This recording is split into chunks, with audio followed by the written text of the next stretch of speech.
First of all, I must thank everyone at Pratham USA for the tremendous work they have done and the uh, quick thinking process to put together this effort of bringing in much required relief. As someone who has gone through some personal loss in this period and seeing everything around me, I definitely know that the efforts that are being put in by Pratham USA and the board members at Pratham India are definitely going to help a lot of people in India. And we are trying to make sure that we reach out to the audience that Pratham has typically been serving, which is the rural areas of India, the areas where typically people don't focus. Uh, I'll try to answer a couple of points that were raised earlier about the kind of data that we would be collecting and how we would sort of be tracking to ensure that the concentrators and the equipment that we are deploying is used to its maximum. So as Jalaj pointed out, that there is always going to be an intermediary NGO or an organization that will be in between the organization donating the concentrators and finally the facility that is going to use the concentrators. We are working with this particular organization or these organizations who would be in between to collect data periodically every month on how the concentrator itself is doing and how many patients have come in, how many patients needed oxygen in that period. But we are also looking at some metadata to see the impact of the concentrator that we are bringing in. The first thing is that we are looking at what we typically refer to as L2 beds, level 2 beds, which are beds which have got oxygen supply in them. Uh, what was the number that we had and where have we reached after putting the concentrators in? The other thing that we are going to look at is the case fatality ratio and primarily to try and understand if we have been able to dent that. We understand that there are multiple factors that will be impacting that, but probably right now oxygen supply can be one of the important things looking at that. So we have set up a tracking team at Pratham, a team of people who are reaching out to these hospitals and organizations and collecting data every month. The idea here is to not overburden the healthcare facilities with data reporting and things like that, because we know their focus should right now be on serving the patients. That's why we have set up a team on our end who will be reaching out and making sure that whatever data that we need for reporting is collected. And simultaneously, we have also set up preemptively some mechanisms of repairing the concentrators if in case there are any issues that come up with the concentrators itself. So I think in the days to come, there will be much more details on how these are being used, and we'll be sharing that periodically. But once again, want to thank the quick thought that was put in and the efforts over the past couple of weeks to bring in much needed help. I would now actually want to switch to another need, which is probably going to help us avoid the third wave, as everyone in India is seeing that's going to come, or at least minimize the impact of it. And that primary need is awareness. And we are at Pratham, we are trying to come up with our own ways to the communities that we have reached in, the digital initiatives supported by the Sir Mangal Family Trust that we have started, and the content that we are creating, how all of that can be leveraged to make sure that we can spread awareness and make sure the impact of the third wave is taken down. So I have a couple of slides, and I would request them to be put up so that I can talk about some of the efforts that we have been doing. And I think we'll start with first a recap of what Pratham has been doing since, I think, April 2020. We obviously stopped all our on-field activities, but we transformed into this remote engagement way across our programs. We reached over 10,000 communities and collaborated with 600 plus partners on remotely engaging children and youth. And it was not just through digital means of WhatsApp messages or videos, but it was also through television programs, radio programs. SMS was a big initiative that we did. We reached out to the communities that we were serving directly, but all the effort that we put in creating this learning content, remote learning content, also helped around 14 state governments to take up what we have been building and spread it in regional languages. We transformed our vocational training model into a hybrid one. And we are quite proud to say that even during the pandemic, without a full-fledged center running, we had people doing remote classes and then practical sessions in the center, and then finally getting placed as well, which is a matter of great pride for us. Our internal teams have been adapting to the new normal, and a lot of new roles, new transitions in how people deal with this. Their role at Pratham has come up, and that, I think, the agility that Pratham people have is something that has helped us move a long way in what we are trying to do here. On to the next slide. Would just want to highlight what we are doing right now. So you have obviously heard about the efforts of Pratham USA of bringing in the concentrators. Pratham Education Foundation is helping Piramal Swasth in India as volunteers in terms of identifying where the needs are, in terms of helping with the tracking and ensuring that the delivery is right. At times also helping with a course on repairing oxygen concentrators and other things, so that there is a sufficient uh, human resource to support this deployment that we are doing.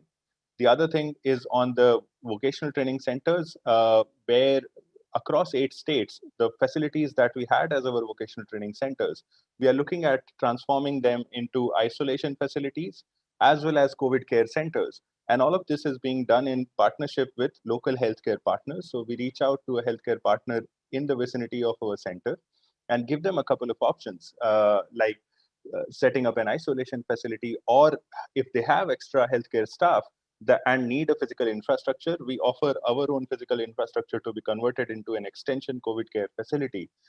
We are offering now the infrastructure to be used as a vaccination center as well. And all of this is being done in a distributed manner, where each of our centers are reaching out to local healthcare partners and adapting according to their needs. The third and the big one is the Corona Apni Suraksha campaign. So this campaign is essentially a continuation of Corona Thodi Masti Thodi Padhai, the campaign that we had running the last entire year, where we were focusing on let's do a bit of learning and a bit of fun. This time it's Corona Apni Suraksha, where we are trying to focus on health messaging. Once again, we quickly switched into the knowledge that we had about communities and the kind of social infrastructure that we build in communities, to make sure that it's not just a broadcast of information, but also a feedback and dialogue, so that we can help them in uh, uh, getting over the misinformation that is reaching out to them, getting over the vaccine hesitancy, and a lot of other things that we are trying to do here.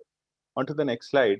Uh, would want to talk about two immediate plans of the vocational training centers.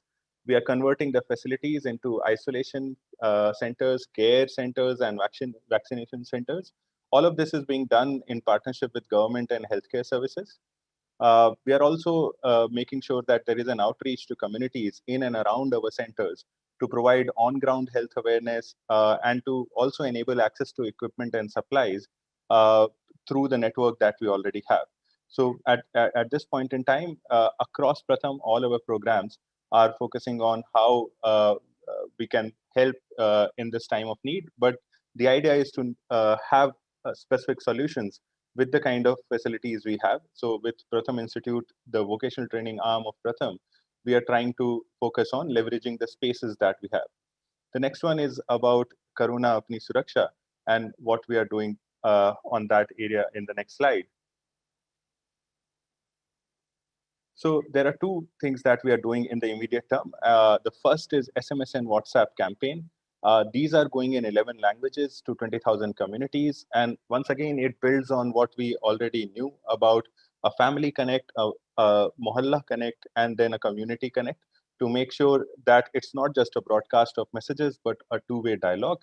Uh, we have content partners like Noora Health, Public Health Foundation of India, Abhivyakti, Mukta Charitable Foundation, and Menstrupedia as the arm that we develop the content with, so that there is verified medical information that we are sending out to the communities.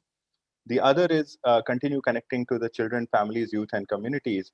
And to go beyond delivery, we are using discussion platforms to allow for ongoing feedback. We are building trust and relationship like we always have.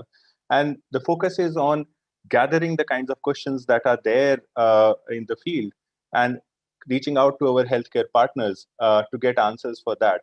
One of the most important things right now in rural India is to answer uh, or to tackle the misinformation that is going around in loads and loads over different social media platforms and so on. One of the challenges that we see is that there is not enough fact checking happening in regional languages. The Press Information Bureau and a couple of other government websites are definitely putting out a lot of fact check, but in a only in limited number of languages. We are trying to take that up and convert it into multiple languages and send it out through our channels, and also make it available for other organizations so that they can use this messaging service. They receive the message and then they can send it out to their constituents as well. And that is the Corona Apni Suraksha immediate plan that we are executing right now. On to the next slide, I think we have a couple of snippets of the webinars that we are doing right now.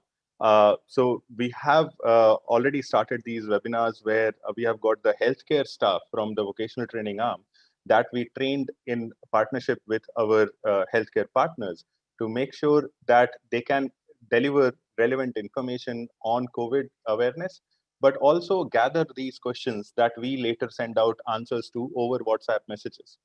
Uh, there are 250 plus such webinars that are being organized, and we are reaching over 11,000 communities right now. And the plan is to expand it much farther. We are doing it in 5 languages, and each webinar has got 60 to 100 community members.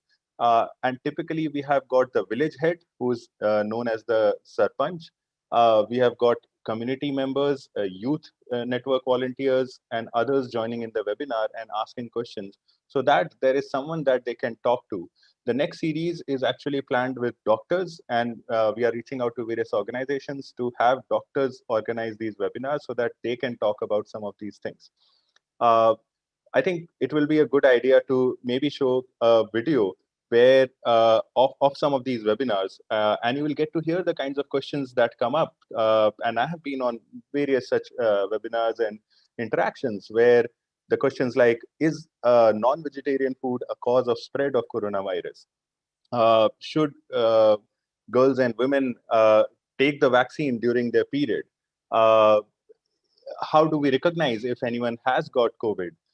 These are the kinds of questions that we get on these webinars. We have trained our team, equipped them with FAQs and answers to these questions, but are also assimilating all these questions so that we can have much more effective uh, fact-checking answers sent out so that the awareness side of things is taken care of. With that, I would request to probably play that short video on what we are doing with the webinar campaigns. And with that, I would give it over to Deepak.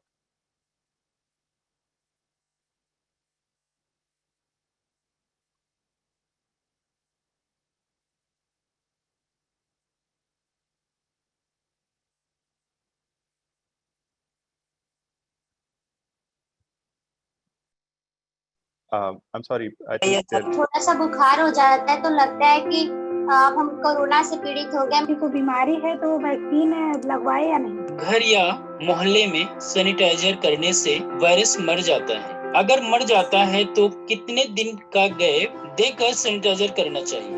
Unmarried girls को vaccine नहीं लगना चाहिए, ऐसा लोग कह रहे हैं।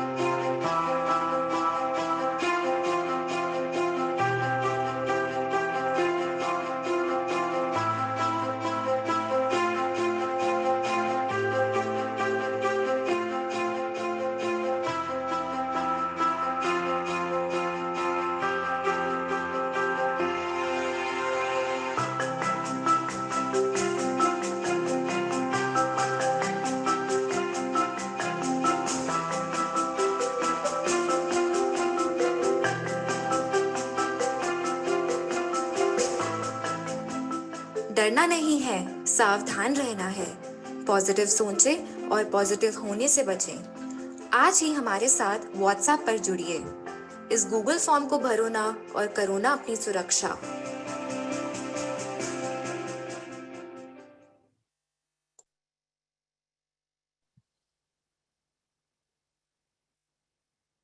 Thank you.